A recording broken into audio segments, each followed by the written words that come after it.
लालच बुरी बला है, यह सब जानते, लेकिन ज्यादा पानी की लालसा में जो कुछ भी उनके पास बेहतरीन है वह सब भी खो बैठते हैं।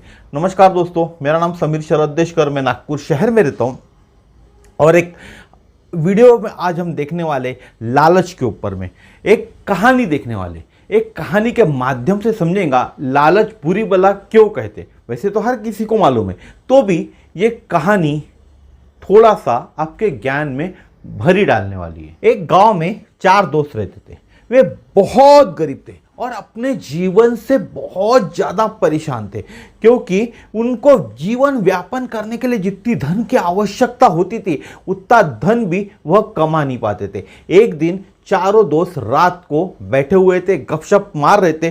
तभी उन्होंने सोचा कि कहीं बाहर जाकर काम करना चाहिए, इस गांव में हमारे लिए कुछ भी रखा नहीं है। अगले दिन सुबह चारों दोस्त दूसरे गांव जाने के लिए निकल पड़े। रास्ते में जब वो जा रहे थे तब उन्हें वहां एक कुटिया दिखी। उन्होंने सोचा इस कुटिया में हो सकता है कोई महाराज हो सकता है कोई साधु रहता हो, उसी के दर्शन लेंगे, उनसे मार्गदर्शन लेंगे और आगे चलेंगे। वो कुटिया में अंदर गए और कुटिया के अंदर में उन्होंने देखा कि एक साधु समाधि में स्थित है और कुछ मंत्र जाप कर रहे। उन्होंने साधु को प्रणाम किया और साधु को अपनी आप बीती बताई, यानी हम इतने गरीब है और गरीबी से तंग हुआ आकर हम नया काम धंधा ढूंढने के लिए गांव जा रहे, दूसरे गांव जा रहे। साधु ने उनकी जो परिस्थिति दिखी, उनकी गरीबी दिखी, उस पर तरस आके साधु ने उनसे कहा, ठीक है बच्चों रुको, मैं आपके लिए कुछ करता हूँ। साधु ने चारों दोस्तों को हाथ में एक बत्तियां दी, चारों दोस्तों के हाथ में, और कहा आप हिमालय के रास्ते की तरफ चल पड़े और जहां बत्ती गिरेंगी वहां खुदाई करना, वहीं आपको धन मिलेगा। कुछ दिन हिमालय के रास्ते पे चलने पर एक दोस्त की बत्ती गिर गई। वहां चारों दोस्तों ने मिलकर खुदाई की। खुदाई करने पर वहां उन्हें तांबे की खान मिली। वह दोस्त बोला, अपने को यह जो महाराज ने बोला था, जो साधु महाराज ने बोला था, वैसा खजाना हम लोगों को मिल गया, हमें खजाना लेते और वापस चलते। लेकिन जो तीनों दोस्त बोल रहे थे उसके साथ में, वो बोल रहे थे नहीं तुम यहीं रुको, हम आगे जाते और आगे और क्या मिलता वह देखते। तो वो दोस्त वहीं रहा और तीन अन्य दोस्त थे, वो सामने का रास्ता यानी सफर तय करने के लिए चल पड़े, क्योंकि उनके मन में लालच आ गया था। जब कुछ देर और चलने के बाद में दूसरे दोस्त की भी बत्ती गिर गई।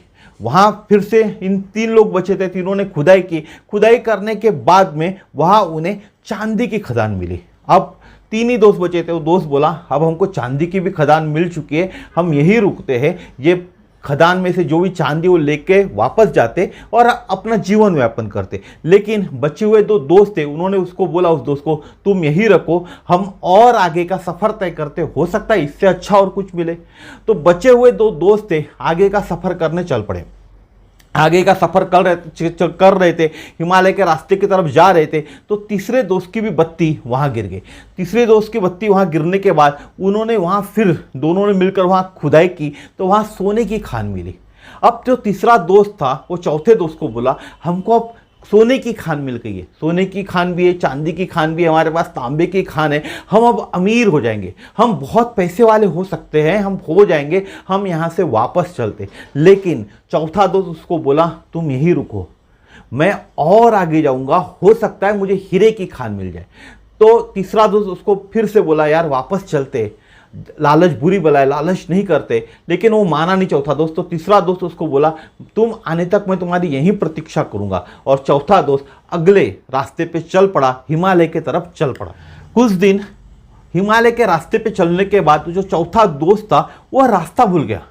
रास्ते से वो भटक गया, उसको थकान लगने लग गई, बहुत ज़्यादा उसमें थकान आ गई थी, खाना पीना हो नहीं रहा था, प्यास लग रही थी, भूख लग रही थी और बहुत ज़्यादा गर्मी की वजह से वो परेशान हो गया था, शरीर उसका जल रहा था क्योंकि वो रास्ता भटक चुका था। उसी गर्मी के मार्ग पे जो चौथा दोस्त जिस मार्ग पे जा रहा था, हिमालय के रास्ते से रास्ता भटक गया था, गर्मी पे मार्ग पे चल गया था, वहां एक व्यक्ति से उसकी मुलाकात हुई। वह जो व्यक्ति था वो खून से लथपथा था, पूरा खून से भरा भरा था और उसके जो सर पे ना एक चक्र घूम रहा था। वह आदमी उसको मिला, उसके सर पे एक चक्र घूम रहा था। तो चौथे दोस्त ने उस व्यक्ति से पूछा, भाई मुझे कुछ पानी मिलेगा पीने के लिए? उस व्यक्ति से पूछा, चौथे दोस्त ने, भाई मुझे कुछ पानी मिलेगा पीने के लिए, बहुत देर से प्यासा हूं। जैसे ही चौथे दोस्त ने उस व्यक्ति से पानी मांगा तो उस व्यक्ति का जो चक्र था सर पे, वो आके इस चौथे दोस्त के सर पर आकर फिक्स हो गया। चौथे दोस्त के व्यक्ति पर आकर और सिर पर चक्र लग गया, और जैसे ही वो चक्र लग गया, चौथा जो दोस्त था उसका सर भारी हो गया, बहुत ज्यादा वजन उसको लगने लग गया अपने शरीर के ऊपर में। तभी उसका शरीर भी पूरे दर्द से कहारने लग गया था, क्योंकि चक्र उसके शरीर पे आकर लग गया था। दर्द से चूर चौथे दोस्त ने उस व्यक्ति से पूछा, यह क्या भला है? तब उस व्यक्ति ने कहा, इसको लालच का चक्र कहते हैं। मैं भी तुम्हारी तरह खजाने के तलाश में यहां आया था, इस जगह पे आया था। पता नहीं कितने वर्षों से मैं भटक रहा हूं खजाने की तलाश में, उस चक्र के साथ में मैं कितने वर्षों से इस जगह पे भटक रहा हूं। अब यह चक्र तुम्हारा है, अब यह खजाना तुम्हारा है, क्योंकि तुम भी खजाने के खोज में ही आए थे। जब तक कोई अन्य व्यक्ति तुम्हारे जितना लालच को लेकर यहां नहीं आता, तब तक यह चक्र तुम्हारे सर से जुड़ा रहेगा, तब तक यह चक्र तुम्हारा रहेगा। तुम इस दर्द से मुक्त नहीं हो पाओगे। जिस दिन तुम्हारे इतना लालच लेकर कोई व्यक्ति इस जगह पे आएगा, तभी तुम इस दर्द से मुक्त हो पाओगे। तो कथा का तात्पर्य क्या है? ये जो कहानी, उसका तात्पर्य क्या है? लालच कभी भी खत्म न होने वाली इच्छा है। जो भी आदमी लालची होता है, लालच करता है, वह कभी भी खत्म न होने वाली इच्छा है। भले ही लोगों के पास पर्याप्त या पर्याप्त से अधिक हो, तो भी लालच ये एक ऐसी इच्छा है जो कभी खत्म नहीं होती। लालच आपके परिवार को, आपके दोस्तों को, आपके रिश्तेदारों को, आपका जो समाज है, जिस समाज में हम रहते, उस समाज को नुकसान पहुंचा सकता है। इसीलिए संतोषी होना चाहिए, आदमी को संतोषी होना चाहिए, लालची नहीं होना चाहिए, और जो कुछ है उसी में समाधान मानना चाहिए और आगे बढ़ने की कोशिश करना चाहिए। इसका मतलब ये नहीं जो कुछ है हमारे पास उसमें वैसे ही रहना चाहिए, वैसे ही समाधान मान लेना चाहिए, नहीं। अगर हमारे पास एक छोटा सा बिजनेस है, अगर बात करूं तो हमको पहले अगर जो खान मिल गई थी, अगर चांदी की खान हमको पहले मिलती है, तो चांदी के खान में हमको समाधान मानना था और उसी के थ्रू और पैसा बढ़ाने की बात करनी थी, ना कि आगे लालच में आके सोने की खान, हीरे की खान ढूंढने की कोशिश करनी थी। तो यही एक कहानी का तात्पर्य है। जो आपके पास है उसमें संतोष मानिएगा, लालच मत करिए, लालच बुरी बला है, और जो है उसी को बढ़ाने की कोशिश कीजिए। तो आज का वीडियो यहीं तक था।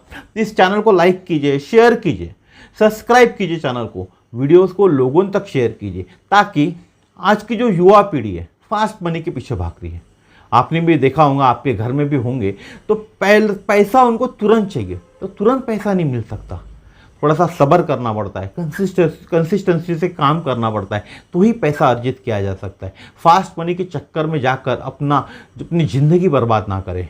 बहुत सुंदर ज़िंदगी है, इसको जिए। जो कुछ आपके पास अभी है उसी में समाधान मानिए और उसी को कैसे बढ़ा सकते उसकी कोशिश कीजिए। नमस्कार, जय श्री राम, जय हिंद।